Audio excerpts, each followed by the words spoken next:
Na začiatku nášho zradu som avizoval také menšie zdravotné šrámy u niektorých hráčov.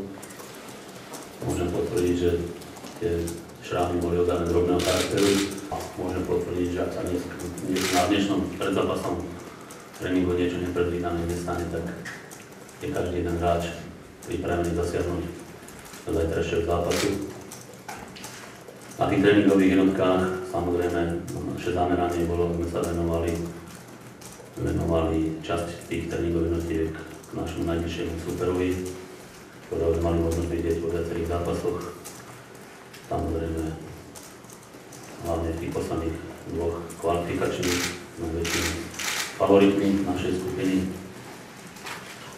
V dnešných dopoludňajších hodinách na teoretickej časti sme hráčov oboznámili konkrétne už so spôsobom hry Lotyšského národného družstva, spôsobom hry defenzíve, ofenzíve, samozrejme s výzernou koncepciou organizácie hry a v závere samozrejme sme ukázali, kde by mohlo a malo viesť naše úsilie, aby sme boli v tomto zápase úspešní.